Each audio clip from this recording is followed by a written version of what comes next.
Let's go to our third question. There's been a lot of focus on the Keystone XL pipeline in the Midwest, other parts of the country. We've had our own sort of version of that debate. Here it is. Our question right now is this. Would you ever support the transportation of so-called tar sands oil through the Portland-Montreal pipeline? And if so, under what circumstances would you do that? And based on our rotating format, again, I believe we begin this question with Richard Murphy. It's a tricky question. Just because I know it affects a lot of people in different ways. On the one side, Maine needs it. We need to start looking seriously at our energy cost in the state. It would create a lot of jobs, and it would benefit a lot of people. But at the same time, I don't think that we should be looking at federal funding for it. If it's going to happen, it needs to be funded privately. The companies who are requesting it should be the ones footing the bill in entirety. And that would be the only conditions under which I would consider supporting it, is if there was no federal funding involved. Thank you so much. Isaac Misiuk, same question to you, please. Thank you. Something to point out, in a recent study by Rasmussen, actually 61% of Americans supported the Keystone XL pipeline. In terms of a pipeline from Portland to Canada, the fact of the matter is that we can't have it both ways. We all want energy costs to drop, but no one's willing to really invest in doing so. I would support a pipeline from Portland to Canada in terms to create an energy independence, but I also would look at other scenarios as well. I partly agree with Richard Murphy with the majority of the money should be coming from private investors and whatnot. But it's a very delicate situation. Mainers have a strong opinion on it, but it's time that we do our own part in making sure that we can stop being dependent on foreign oil. Thank you so much. And Congressman Pingree, same question to you. Well, I've opposed the Keystone pipeline for a whole variety of reasons. People talk about a lot of jobs. These are not jobs that would come to Maine necessarily, and they would be just jobs that were involved in the construction phase. The fact is that most plans call for exporting the tar sands oil, so it's not something that would benefit us in Maine. It wouldn't likely to drive down costs. It probably could have the effect of actually bringing up the cost to us.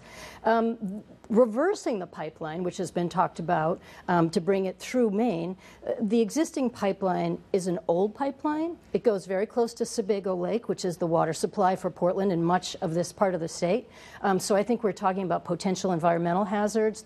The problems that have happened in other states have been enormously difficult to clean up, and I think we have to look at that. So it doesn't necessarily reduce our energy costs. It doesn't produce jobs here in the state. It could be an environmental disaster for our state and very expensive, and those cleanup costs would end up, of course, being ours because you never get everybody to pay their fair share.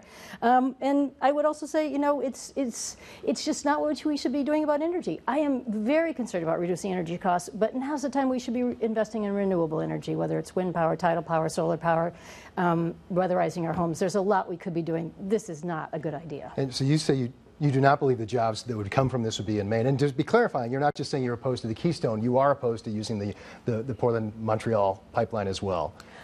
I am. And you don't believe it would create jobs here in Maine. Mr. Misiuk, I think you're saying you do believe it would create jobs in Maine. And Mr. Murphy, I think you are saying the same.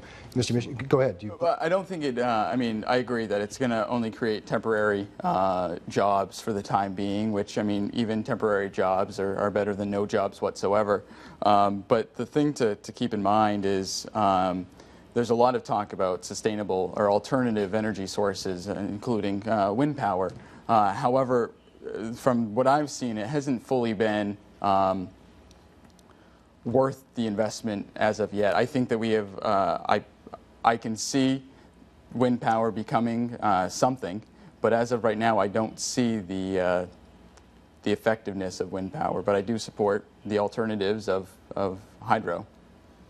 All right. I think we've explored anything you wanted to add? Any candidate on this one? I think we're moving on if we... All right. Seeing no further discussion. Actually, I've just been told that we're already running a little bit over, so unfortunately the next question from Seth Koenig is going to have to wait perhaps for the second district debate next week. We'll see. We got to proceed to our lightning round next. And again, as we described it for the viewers at home, for the candidates, a series of sort of quick questions designed to bring quick answers, preferably 1 or 2 words like yes or no, for example. We're going to go left to right and right to left and try and cover as much ground as we can. So if you're ready, let's go ahead and begin. We're going to start here with Richard Murphy. First question, do you support expanded background checks or other expanded limits on gun ownership? Yes or no? No. Isaac Misiuk. No. Chellie Pingree. Background checks, yes. Should Congress raise the federal minimum wage? Chellie Pingree. Absolutely. Isaac Misiuk. Richard Murphy. No, I think Maine should. Do you support a constitutional amendment to overturn Citizens United? That's the U.S. Supreme Court decision that sort of opened the lid to third-party campaign spending. Should there be a constitutional amendment to limit that? Richard Murphy. No. Isaac No. Misiuk. Chellie Pingree. Yes, and I've co-sponsored one. Would you support a constitutional amendment to create congressional term limits? No. Isaac Misiuk. Oh, yes. Richard Murphy. Absolutely. Recreational marijuana for adults, should it be legalized at the federal level? Richard Murphy. At the federal level, Federal yes. No. Yes. Kind of a two-parter here. Is climate change real and are humans contributing to it? Chellie Pingree. Yes. Yes to both, it sounds like. Yes. Yes. Isaac Misiuk. Yes. And it'd be foolish to think that what we do doesn't actually impact climate change. Richard Murphy. Yes. Which would you choose if you could only choose one, blueberry pie or whoopie pie? Richard Murphy. Whoopie pie. Whoopie pie. Blueberry pie. Sorry, we found a point of difference there. In your opinion, does federal spending promote job growth and promote economic growth in the economy? Chellie Pingree, federal spending. Usually, but that's a nuanced question. Okay, fair enough. I don't believe so. Richard Murphy. Temporarily. Where's your favorite place to vacation in Maine or relax? Richard Murphy. Anywhere near the beach if it's warm. Isaac Misiuk. Little Sebago. Chellie Pingree. My home on North Haven. Should we allow more energy exploration on federal lands, including in Maine? Chellie Pingree. With a lot of environmental protections. But yes, with those. I think that exploration stipulation? is one thing, permitting is another. Okay. Yes. Isaac Misiuk. Richard Murphy. Yes. And last thing, if elected, what committee would be your committee of choice? The Armed Services Armed Committee. Services? Isaac Misiuk. Appropriations. Appropriations. Okay. Well, that's our lightning round. I told you it would move fast. Thank you so much to our candidates. Let's catch our breath here because we got to go right into the closing statements now. And again, based on our format, no rebuttal, by the way, on closing statements. The floor is theirs for 1 minute each. Again, based on our random drawing, we begin this with Richard Murphy. You have 1 minute, please. There are some similarities between myself and the other candidates. There's a lot of differences as well.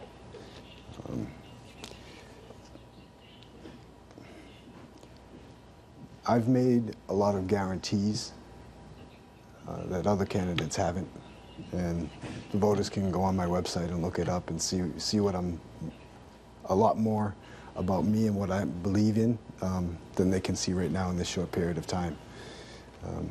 But one of the guarantees I've made is that I'm not going down there to follow the pack. I'm going down there to fight for what's right for the citizens and the voters of this district and to look out for the best interests of Maine. And I think that hasn't been done for a long time.